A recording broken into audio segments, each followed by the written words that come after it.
On an ordinary Tuesday morning, the sun peeked through the windows of Sarah's modest home, casting a soft glow over her kitchen table. It was just another day in the suburban town of Brookfield. Sarah, a woman in her late 30s, had always embraced the simplicity of her life. As a high school teacher, she spent her days working with children, helping them navigate their own struggles while keeping her own life relatively quiet. She'd never been one for drama, preferring to keep her opinions to herself and avoid confrontation whenever possible. But there was something about today that felt different. Sarah had woken up early, a habit she had kept since her college days. She enjoyed the peace of the morning, the stillness before the world around her began to stir. She sipped her coffee, scrolling through her phone as she made mental notes for the lessons she'd be teaching today. The quiet hum of the town outside her window felt like the calm before a storm. Yet, Sarah brushed the thought aside, attributing it to the little stresses she sometimes carried. She was going to be fine. Today would be like every other day, right? She slipped on her sneakers and stepped outside for a morning walk, a ritual she had kept for years. The air was crisp, the scent of freshly cut grass lingering in the breeze. As Sarah walked through the neighborhood, her thoughts drifted to her students. They were a mix of kids from different walks of life, some struggling, some excelling. She had a soft spot for the ones who faced hardship, the ones who carried burdens heavier than their years. She often wondered what life would be like if she had chosen a different path. Her decision to stay close to home, to live a quiet life, sometimes felt like it had limited her potential. But today, none of that mattered. Today, it was just her and the quiet hum of Brookfield. The sun rose higher as she turned a corner, heading toward the local cafe. She hadn't intended to stop, but the idea of a warm cup of coffee sounded inviting. The cafe was one of those places that felt like a second home to its regulars, familiar faces, familiar smells. As Sarah stepped inside, the soft chatter of the morning crowd welcomed her. She nodded to the barista, a young woman named Leah who always had a smile on her face, no matter how busy the place got. "Morning, Sarah," Leah said, her eyes sparkling. "Morning," Sarah replied, offering a soft smile in return. She walked up to the counter, glancing at the menu before deciding on a cappuccino. As she waited for her drink, she noticed a group of women sitting at a nearby table.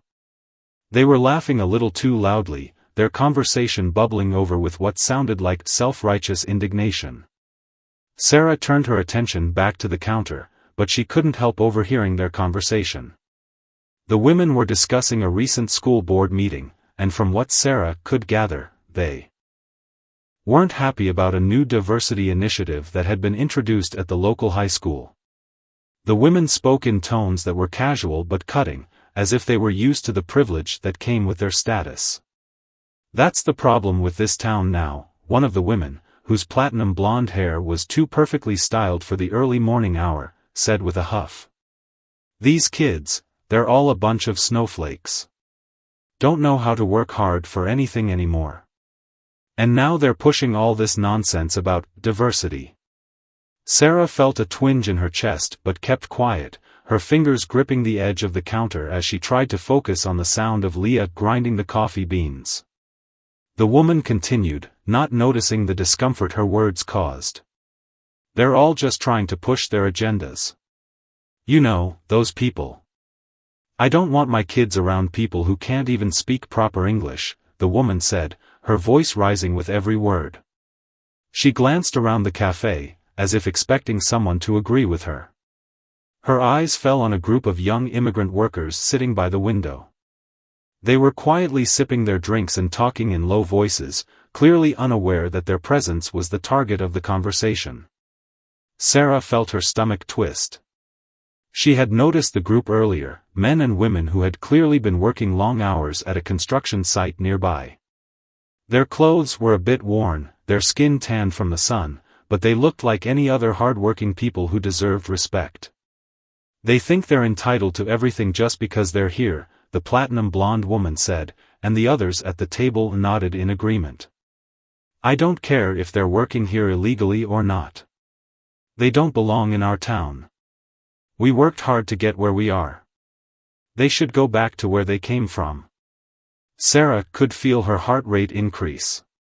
She wasn't someone who usually got involved in conflicts. She didn't even know what to say in a situation like this. She glanced at the immigrant workers once again, their faces solemn but focused on their own conversations. The woman's voice pierced through her thoughts. I bet they're just here to steal our jobs. And we're letting them. This town is getting soft. Sarah's blood boiled. She had heard racism before, had witnessed it in passing, but this felt different. It was blatant, without even a hint of shame. The words of the woman seemed to echo louder with each passing second, and Sarah couldn't just sit there anymore. But before she could even think about standing up and confronting them, a new voice spoke out. Is that really how you feel? A calm, but clearly irked voice asked. Sarah's eyes darted across the cafe, and she saw one of the immigrant workers, Amir, standing at the counter. He had a steady, strong presence, and despite his young age, there was something in his demeanor that commanded respect. He was no longer sitting with his friends. He had stood up to challenge the women's words, but his tone was measured, not confrontational. He was simply asking them to reconsider. The woman who had been speaking, Karen, as Sarah had begun to think of her, gasped. Who do you think you are? She spat, her voice rising. You don't even belong here. Amir remained unfazed. I belong here as much as you do. And we're all just trying to make a living. There was a tense silence. Sarah felt a sense of admiration for Amir, but also a pang of guilt for not speaking up sooner. Her mouth was dry, and her heart raced as the other patrons in the cafe watched, unsure of how to react. The silence lingered, and Amir calmly turned and walked out of the cafe, leaving behind a stunned atmosphere. As he exited, the women's laughter turned into murmurs, their demeanor now uncomfortable, as if they had realized how far they had pushed their words. Sarah's cappuccino was ready. She took a deep breath, grabbed her drink, and quietly left the cafe, her mind still racing. As she stepped out into the cool morning air, she couldn't shake the feeling that something was about to change. But in that moment, she couldn't quite place what it was. Sarah kept walking, the scene from the cafe playing over and over in her mind. She hadn't intervened, hadn't said anything to challenge the hateful words that had been spoken. And she hated herself for it. Sarah walked briskly down the quiet streets, her mind a whirlwind of conflicting emotions. The fresh morning air seemed to cut through the fog in her head, but it did little to calm the storm of thoughts swirling within her. She had always prided herself on being a peaceful person, someone who avoided conflict at all costs.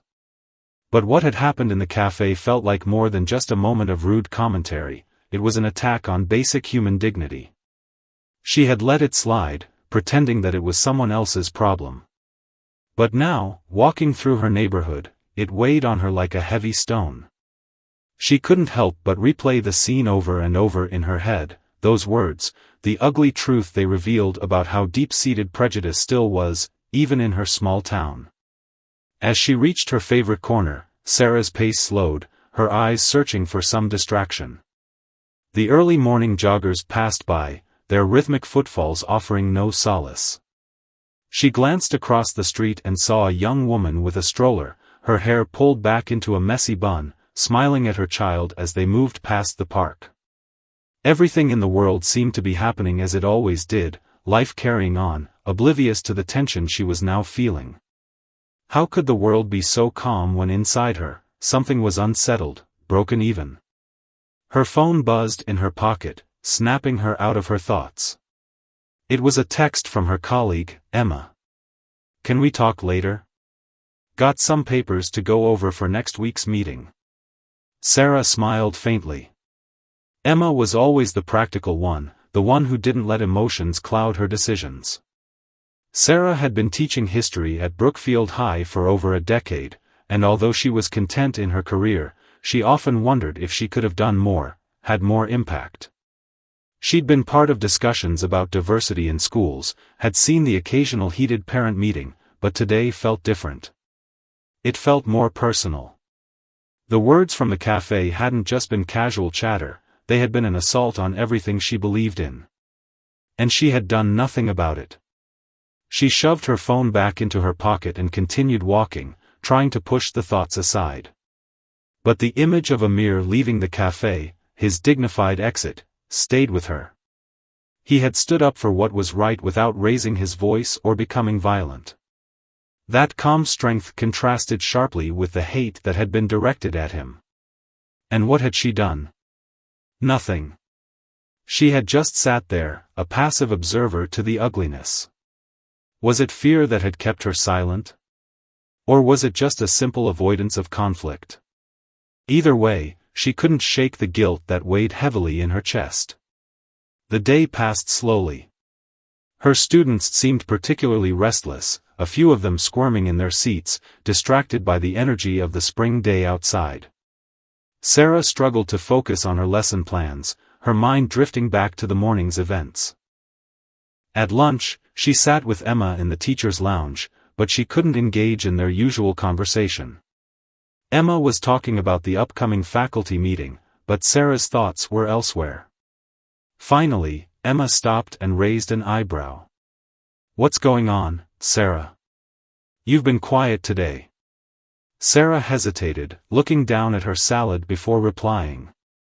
"Something happened this morning. Something that's bothering me." She glanced around the room, making sure no one else was listening. "I saw something, heard something, that I should have said something about. But I didn't." Emma set down her fork and looked at Sarah, her expression shifting. "What do you mean?" "It was at the cafe," Sarah continued, the words coming slowly. "There were these women, Karens, you know. They were making racist comments about a group of workers who were just sitting there, minding their own business. And I didn't say anything. I just let it happen." Emma's brow furrowed as she processed Sarah's words. "That's tough. But you don't have to be the one to fight every battle. Sometimes, it's just not your fight." "I know, but," Sarah's voice trailed off. "It felt like I should have said something. I feel like I let them down." Emma sighed, clearly conflicted. "You didn't do anything wrong, Sarah. People who are that hateful are always going to be like that. You don't owe them your time or your energy." Sarah appreciated Emma's words, but they didn't sit well with her. She didn't want to just turn the other cheek anymore. She wanted to make a difference, to take a stand, but how could she, when she hadn't even stood up for someone in the simplest of moments? As the afternoon wore on, the tension inside her only grew. She couldn't shake the feeling that her life had just crossed some invisible line, that her silence had somehow put her on the wrong side of something she couldn't quite define yet. After school, she drove home in a daze, the weight of the day's events still hanging over her like a storm cloud. By the time she got home, the sun was beginning to dip below the horizon, casting long shadows across her quiet street. Sarah parked in her driveway and sat in her car for a moment, hands on the wheel, staring at the front door of her house. She felt trapped, unsure of what she should do next. She wanted to make a difference, but she didn't know where to start. Could she really change anything on her own? Or had she missed her chance? Just then, her phone buzzed again. This time, it was a notification from a local news app. She unlocked her phone and stared at the headline that popped up: "Outrage at Brookfield Cafe, Local Worker Confronts Racist Remarks, Community Divided." Her heart skipped a beat. It was about the incident from that morning. The article detailed the confrontation between Amir and the women at the cafe, including some of the back and forth that had occurred. It was clear from the report that the incident had sparked outrage, not just from the immigrant community, but from people all over town. The comments section of the article was already flooded with opinions, both in support of Amir and against the women. And to Sarah's surprise, many of the comments were critical of the Karens, calling them out for their bigotry. Sarah's mind raced as she read through the comments. There was one particular post that caught her eye. A local resident, Jason, had written, "It's time we stand up to this kind of hate. Silence only makes us complicit." His words hit her like a punch to the stomach. She realized that, for the first time, someone else was saying exactly what she was feeling. Someone else had seen the truth of what had happened and wasn't afraid to speak up. But as the words sunk in, Sarah knew that the time for silence was over. The question was no longer whether she should act, it was what she would do now that she knew better. The tension inside her swelled until it became unbearable. As Sarah sat there, staring at the article, she made a decision. She wasn't going to let this moment slip away. She wasn't going to stand by anymore. It was time for her to stop being passive and start being part of the change. She quickly typed out a message to Jason, "I saw your comment. You're right. We need to stand up." Sarah hit send, and as she did, she felt a surge of relief, like a weight had been lifted. This wasn't the end, it was just the beginning. The storm she had been feeling was no longer a threat. It was now a call to action. The following morning, Sarah woke up earlier than usual. The weight from the day before still hung on her shoulders, but today, she had a purpose. She could feel the energy in her bones, a sense of urgency that hadn't been there before. It was as if the moment for change had arrived, and she couldn't afford to ignore it any longer. As she went through her morning routine, she thought about the decision she had made the night before. The text to Jason was just the beginning. Now, she needed to figure out what the next step was. The feeling of helplessness she had experienced before was now replaced with a burning desire to act. After a quick breakfast, she headed out the door, her mind racing with possibilities. The town, as she had known it, had been quiet. Brookfield was peaceful, suburban, and insulated from the chaos of the larger world. But that peace had been shattered. The town was divided, and Sarah knew it. It wasn't just the incident at the cafe that had opened her eyes, it was the realization that the community needed to confront its own biases and prejudices head-on. And if she was going to be part of that change, she couldn't do it alone. She grabbed her phone as she drove, checking the message she had sent to Jason. There was no response yet, but she had hoped for it. Jason's comment had struck a chord with Sarah, his words had sparked something in her, a fire that she couldn't extinguish. She needed to speak with him. As she drove through the town, she noticed how quiet it seemed, people were going about their business, but there was an underlying tension in the air, like the calm before a storm. Sarah pulled up to her school, parked in the nearly empty lot, and headed toward her classroom.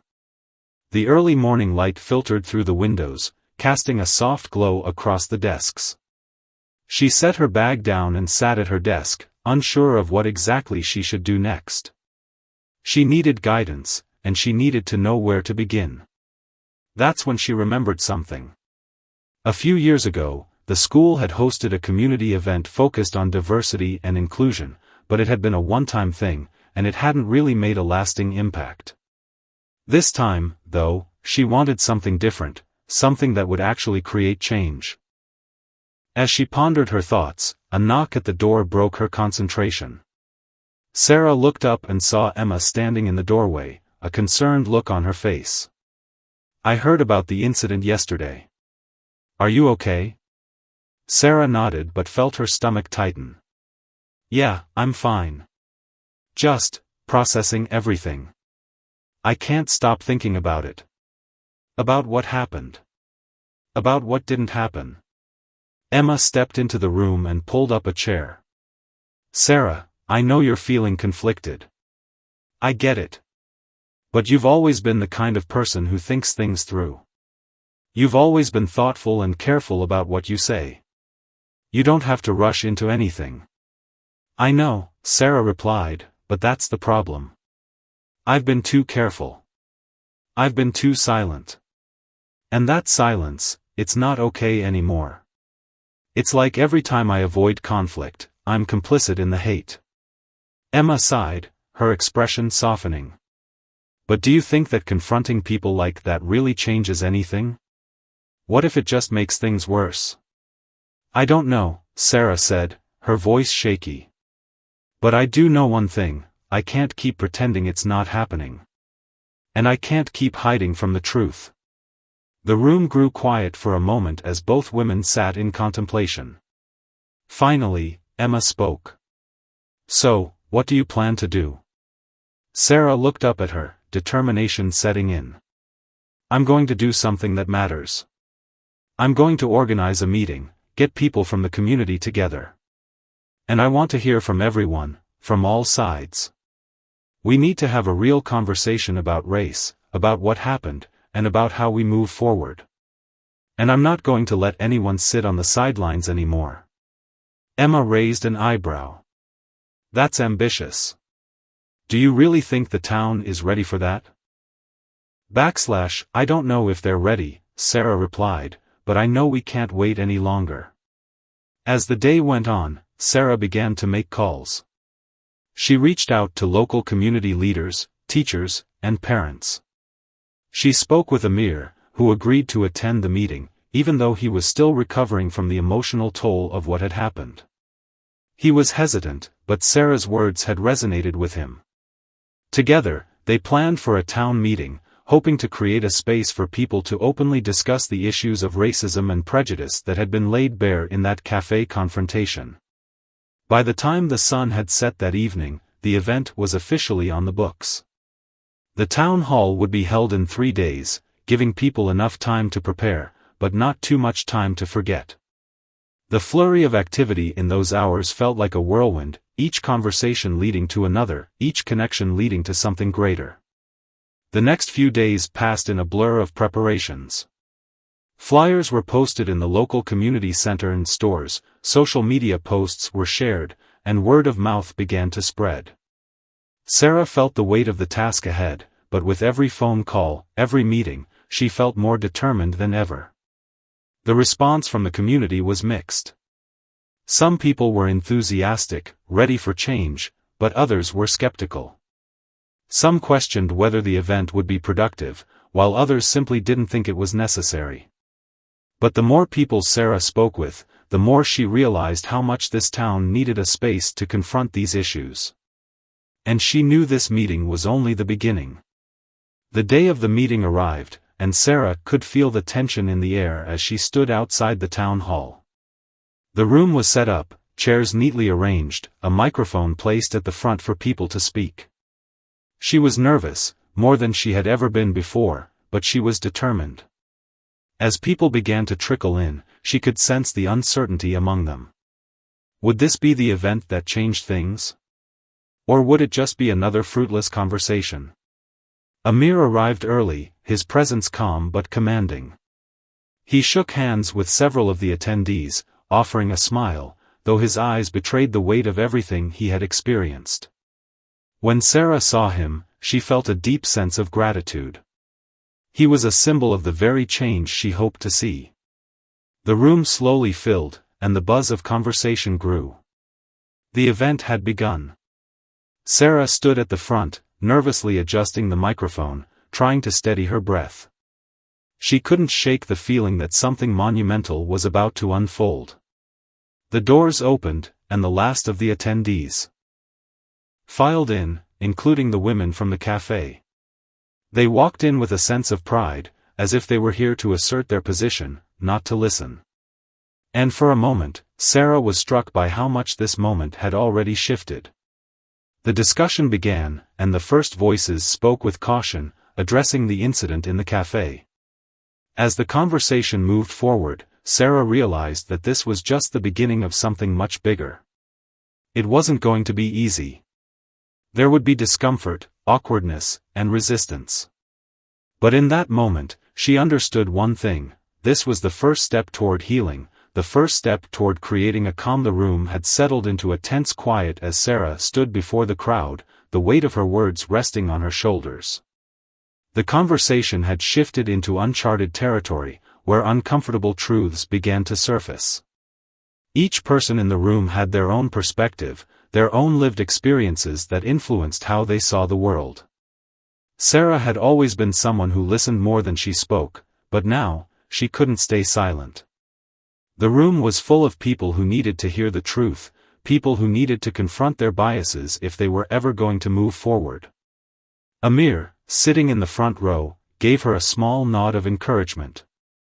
He had been a quiet presence throughout the meeting, but his gaze was steady, and Sarah could tell that he was just as invested in this moment as she was. He wasn't just a participant, he was a symbol of everything that was at stake. The town needed to understand the gravity of what had happened, and they needed to recognize that it wasn't just about one incident, it was about a culture of intolerance that had festered for far too long. Sarah cleared her throat and began. We're here today because of what happened in that cafe, but we're also here because of something much bigger than that. We're here because we can't keep pretending that everything is okay when it isn't. We can't keep pretending that racism and prejudice don't exist in our town, that they don't exist in our communities, and in our hearts. There was a moment of silence, and Sarah could feel the eyes of the room on her. She had said it out loud, the thing no one wanted to admit. Racism was here. It was real. And it wasn't going away unless they did something about it. I know it's hard, Sarah continued, her voice gaining strength. I know that some of you are probably uncomfortable with what I'm saying right now, but that's part of the problem. We've been avoiding the hard conversations for too long. We've been pretending that things are better than they really are. A few heads nodded, but there were still others in the room who seemed hesitant. Community that didn't just tolerate one another, but genuinely respected and valued each other. She didn't know where it would lead, but she was sure of one thing, she was no longer silent. She was ready to stand up, and the room had settled into a tense quiet as Sarah stood before the crowd, the weight of her words resting on her shoulders. The conversation had shifted into uncharted territory, where uncomfortable truths began to surface. Each person in the room had their own perspective, their own lived experiences that influenced how they saw the world. Sarah had always been someone who listened more than she spoke, but now, she couldn't stay silent. The room was full of people who needed to hear the truth, people who needed to confront their biases if they were ever going to move forward. Amir, sitting in the front row, gave her a small nod of encouragement. He had been a quiet presence throughout the meeting, but his gaze was steady, and Sarah could tell that he was just as invested in this moment as she was. He wasn't just a participant, he was a symbol of everything that was at stake. The town needed to understand the gravity of what had happened, and they needed to recognize that it wasn't just about one incident, it was about a culture of intolerance that had festered for far too long. Sarah cleared her throat and began. We're here today because of what happened in that cafe, but we're also here because of something much bigger than that. We're here because we can't keep pretending that everything is okay when it isn't. We can't keep pretending that racism and prejudice don't exist in our town, that they don't exist in our communities, and in our hearts. There was a moment of silence, and Sarah could feel the eyes of the room on her. She had said it out loud, the thing no one wanted to admit. Racism was here. It was real. And it wasn't going away unless they did something about it. I know it's hard, Sarah continued, her voice gaining strength. I know that some of you are probably uncomfortable with what I'm saying right now, but that's part of the problem. We've been avoiding the hard conversations for too long. We've been pretending that things are better than they really are. A few heads nodded, but there were still others in the room who seemed hesitant. Some of them had their arms crossed, others shifted uncomfortably in their seats. But Sarah didn't flinch. She had us ready to change the course of her town forever. Come this far, and there was no turning back now.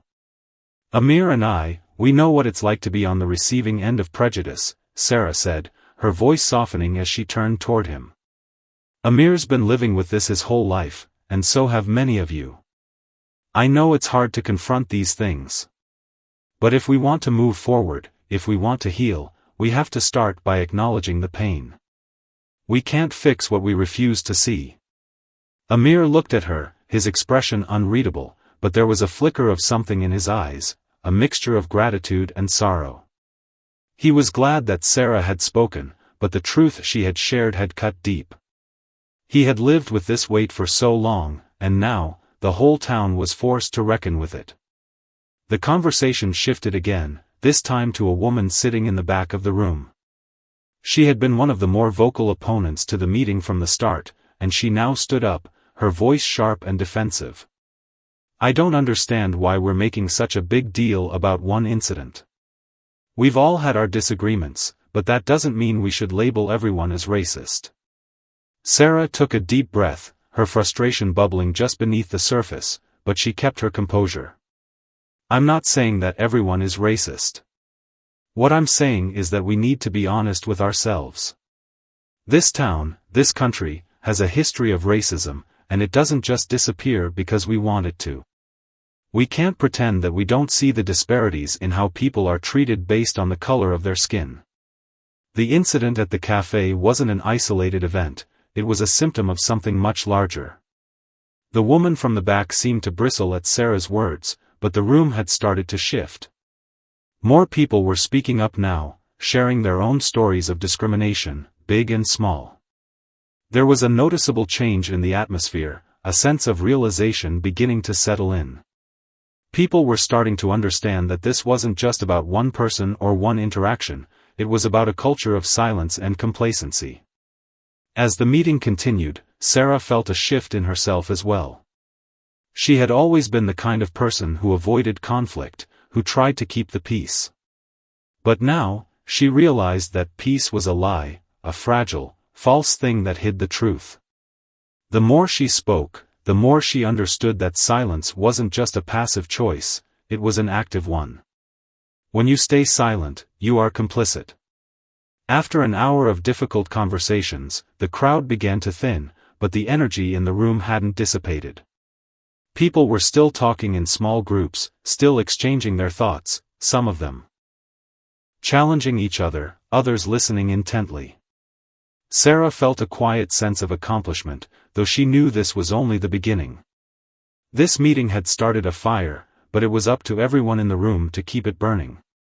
Later that night, after the meeting had concluded, Sarah sat in her car, staring out the windshield. Her phone buzzed in her pocket, and she pulled it out to see a message from Amir. You did good today. Thank you for your courage. It's not easy to speak the truth, especially when it's uncomfortable. But it's the only way forward. Let's keep this conversation going. Sarah smiled, feeling a sense of warmth spread through her. She wasn't alone in this fight. As difficult as the road ahead might be, she knew that she had allies, people who were just as committed to change as she was. And together, they could make a difference. The next few days were a whirlwind. The town had been buzzing about the meeting, with mixed reactions. Some people were relieved to see the issues of race and prejudice being openly discussed, while others were resistant, unwilling to confront their own biases. But Sarah wasn't discouraged. She knew that change didn't happen overnight. It took time, effort, and persistence. In the days that followed, Sarah continued to organize more meetings, but this time, the conversations were more focused. They didn't just talk about the incident at the cafe, they discussed systemic issues, shared use. Slowly, the tide began to turn. More and more people spoke out in favor of the work that Sarah and Amir were doing. They began to see that this wasn't about division, it was about unity. It was about coming together to address the underlying issues that had plagued their town for so long.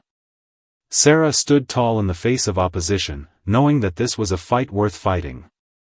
She had found her voice, and she would use it to make the town a better place, for herself, for Amir, and for everyone who had been overlooked and silenced for far too long.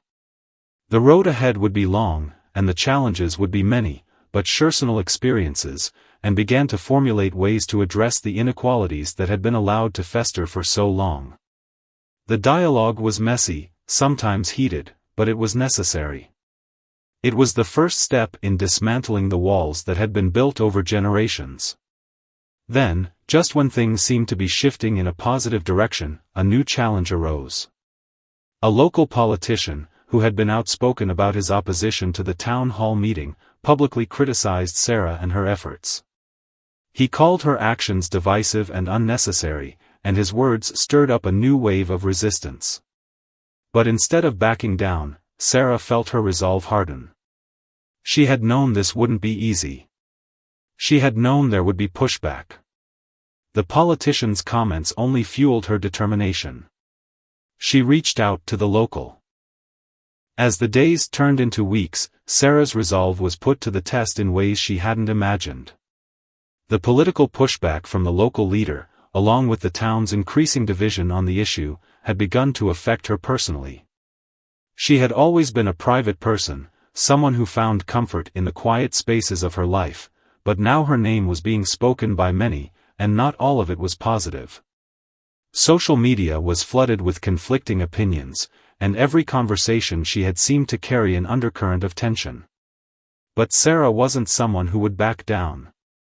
She had started something important, and she knew that her voice was powerful enough to bring about change. Amir, who had been with her every step of the way, remained a steady presence.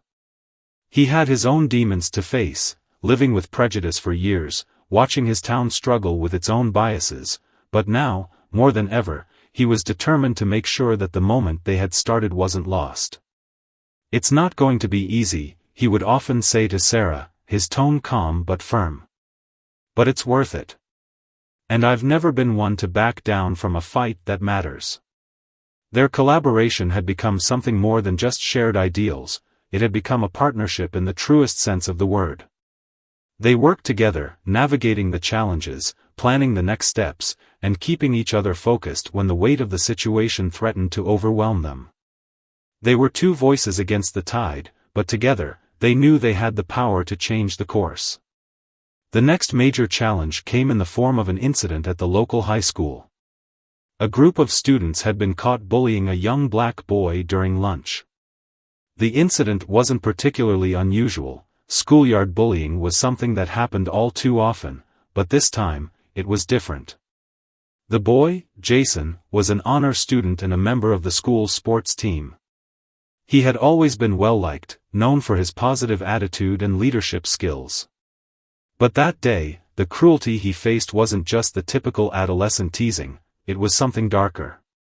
The bullies had targeted him based on his race, calling him names and making threatening remarks that echoed the same hateful language that had been used against others for generations. Jason didn't retaliate. Instead, he stayed calm and walked away. But word of the incident spread quickly, and by the time the school bell rang, the whole town seemed to know what had happened. The bullying wasn't the shocking part, though. The shocking part was the school's response, or lack thereof. The administration had made a vague statement saying that they would look into it, but no immediate action was taken. The silence was deafening, and it only fueled the anger of those who had been fighting for change. This was the moment that pushed Sarah into overdrive. She couldn't just sit by and allow the school to dismiss what had happened. This wasn't just about Jason. This was about the culture of intolerance that had been festering for years, and if nothing was done, it would continue to poison future generations. Sarah and Amir organized a peaceful protest, urging the town to come together and demand that the school take immediate action. They didn't want violence, didn't want hatred to be the answer. They wanted accountability, understanding, and most importantly, respect.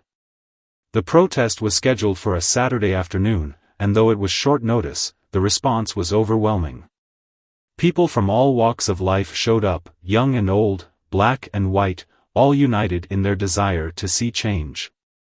The day of the protest, the town square was filled with people holding signs, their voices loud and proud as they chanted for justice. The atmosphere was electric, charged with a sense of unity that had been absent for far too long. Sarah stood at the front, her heart racing, but there was a sense of peace in the midst of the chaos. This was what she had been fighting for, the chance to see her community come together for something greater than themselves. The school district had no choice but to respond. By the time the protest reached its peak, the superintendent appeared on the steps of the school building, flanked by the principal and a handful of other administrators. The crowd fell silent as the superintendent began to speak. "We hear you," the superintendent said, his voice steady but strained. "We hear the pain and frustration in your voices. This is not just about one incident. This is about creating an environment where every student feels safe and respected. We will take immediate action. There will be an investigation, and those responsible for the bullying will be held accountable." The crowd erupted in cheers, but Sarah knew this was only the beginning. Words were one thing, action was another. She turned to Amir, who gave her a small but meaningful nod. They had done their part. Now, it was up to the school and the community to follow through. In the days that followed, the town seemed to hold its breath. The investigation into the bullying incident was carried out with a level of seriousness that had been sorely lacking in the past. The bullies were given consequences, ranging from suspension to mandatory counseling.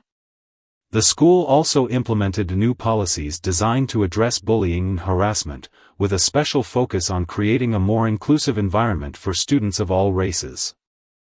But even as the school took steps to make things right, Sarah knew that the battle wasn't over. There were still many who resisted change, who saw the protest as an unnecessary disruption. Sarah had received countless messages, some of support, but many more of condemnation. The whispers of "too much, too fast," and "it's just a phase" were hard to ignore. But she had learned not to listen to those voices. She had seen the impact of what had been done, seen the change that had already begun to take root in the community. Amir, too, felt the weight of it all, but he refused to be deterred. "They can't silence us anymore," he told Sarah one night, his voice filled with quiet determination. "The work is never done, but it's happening. We've made a difference." It was a sentiment that carried Sarah through the next few months. The community continued to evolve, slowly but surely. More people were willing to listen. More people were willing to speak up.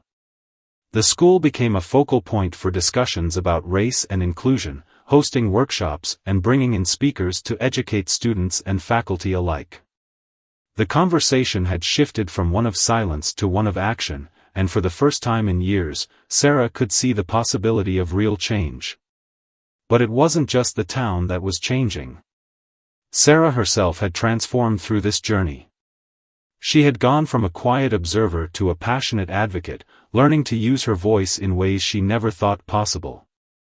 She had faced fear, rejection, and opposition, yet with each challenge, she had grown stronger.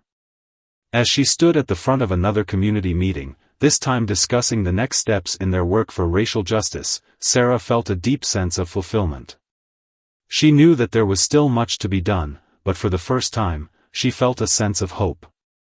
It was the kind of hope that came from seeing a community that had been fractured begin to heal. And in the midst of it all, she realized that the real change wasn't just in the policies or the protests, it was in the hearts of the people who were willing to listen, learn, and grow. Sarah had found her purpose in a way she never imagined, and in doing so, she had sparked a movement that would continue to push forward, long after the protests and the meetings had ended. The town would never be the same, but neither would she. And as long as there were people who were willing to fight for what was right, Sarah knew that change was possible, because the fight for justice, though difficult, was always worth it. Months passed, and the changes in the town were becoming more apparent. The ripples from the protest had spread farther than Sarah or Amir had anticipated. The school district had implemented new training programs for teachers and staff, focusing on inclusivity and diversity, while local businesses started to make conscious efforts to create more welcoming environments. The town, once divided, now found itself at a crossroads, one path leading to deeper division, but the other, a possibility of a united, progressive future. And although the fight wasn't over, Sarah could feel the weight of history shifting, ever so slightly, in favor of a better tomorrow. Yet with all these victories, there was a gnawing sense that Sarah couldn't quite shake. The victory, while real, hadn't come without cost. Her life had become more scrutinized, more public. Everywhere she went, people recognized her, some with gratitude and support, others with disdain and disapproval. No one could remain neutral in a town so divided, and Sarah's role in the protest had made her a lightning rod for both praise and criticism. But despite the backlash, she found strength in the small, quiet moments of change. In the smiles she saw from children of all backgrounds, in the respectful conversations she overheard between neighbors who once would have avoided each other. She saw progress in the way people interacted with one another. No longer was there a palpable tension in the air. It was as if the town had been holding its breath for years, and now, for the first time in a long while, they could finally exhale. Amir had become something of a hero in his own right. He was a man who had endured prejudice for decades, and now, his quiet strength and his refusal to back down had given him a voice in the movement for change. His words carried weight, not just because of his background but because he had lived the experiences he spoke of. He and Sarah often spoke late into the night about what was next. Despite the steps forward, they both knew that the battle was not over. The winds of resistance were still strong, especially from those who viewed change as a threat to the status quo. The town's leader, the one who had vehemently opposed their efforts from the beginning, had not given up his fight. He had taken his campaign of divisiveness to social media, and his rhetoric had started to gain traction among a faction of the community. He called the protesters troublemakers and outside agitators in an attempt to delegitimize their work, but his words were beginning to fall on deaf ears. More people were starting to see through the smoke and mirrors of his claims, realizing that his vision for the town was rooted in fear rather than progress. One afternoon, Sarah and Amir received a letter that would change everything. It came from the local high school. The letter was an invitation to speak at the next school board meeting, an offer to share their experiences and to continue advocating for the kind of change that had already begun. The request wasn't just about them, it was an invitation to involve the entire community in the conversation. This was their chance to cement the work they had started, to bring the conversation about race and inclusivity into the very heart of the town. It was an opportunity to lay the foundation for a future that they all could be proud of. The meeting day arrived, and the town hall was filled with anticipation. People from all walks of life had gathered, some eager to hear Sarah and Amir speak, others unsure of what to expect. It wasn't just the usual crowd, the meeting had attracted new faces, people who had never attended before, curious about the changes happening in their town. The tension in the air was palpable, but so was a sense of possibility. Sarah stood at the podium, feeling the weight of the moment. She could feel the eyes of the entire town on her, but this time, she didn't feel the fear she had once carried. This time, she felt a sense of purpose. She glanced at Amir, who gave her a reassuring smile. He had been with her through every step of this journey, and together, they were about to take the next step toward creating lasting change. I stand before you today not just as a woman who was part of a protest, Sarah began, her voice steady and clear, but as someone who believes in the power of community, in the power of us coming together, not to tear each other down, but to lift each other up. What happened here, the events of the past few months, they were not about one person or one group, they were about the kind of town we want to be. And I believe that we have an opportunity to make this town a place where every voice is heard, where every person feels seen, and where change is not just an idea, but a reality. Her words hung in the air, and the room fell silent. People were listening. They were truly listening. Sarah took a deep breath and continued, her voice gaining strength as she spoke about the importance of community, of understanding, and of taking responsibility for the injustices that had taken place. The changes we've made aren't perfect, she admitted, but they're a start. They're a step in the right direction. We've created a space where the conversation can happen, and that's the first thing we need to do. We need to keep the conversation going. We need to keep learning, keep growing, and keep pushing forward. This isn't over. This is just the beginning. When she finished, there was a long pause. Then, the applause began. It wasn't a loud, raucous cheer, but it was heartfelt, a quiet recognition of the hard work and dedication that had gone into creating the changes they had seen. Amir stepped up next, his voice calm but unwavering. He spoke of the importance of standing together, of fighting for justice even when it was hard, even when it seemed like the world was against you. The meeting ended with a sense of hope and resolution. People stayed afterward to talk, to ask questions, to engage in conversation. The school board members pledged to continue working on the issues that had been raised, and many in the crowd offered their support, eager to see the next steps unfold.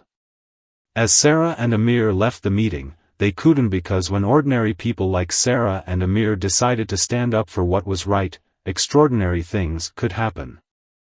And in that moment, they knew they had created something that would endure long after they were gone. A legacy of change, hope, and justice. Help but feel a sense of accomplishment.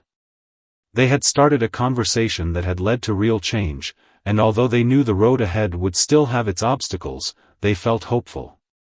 They had made a difference, and that difference was growing every day. Sarah had found her voice in the midst of chaos, and in doing so, she had helped change the course of her town's future. What had begun as a protest had evolved into a movement that was no longer defined by anger or division, but by hope and unity. It was a reminder that, even in the darkest of times, there was always a way forward, as long as people were willing to fight for what was right. And so, as they walked home together, Sarah knew that this wasn't the end. This was only the beginning of something much larger. They had awakened something in their community, a desire for change, a hunger for justice, and no matter what came next, they were ready to face it together.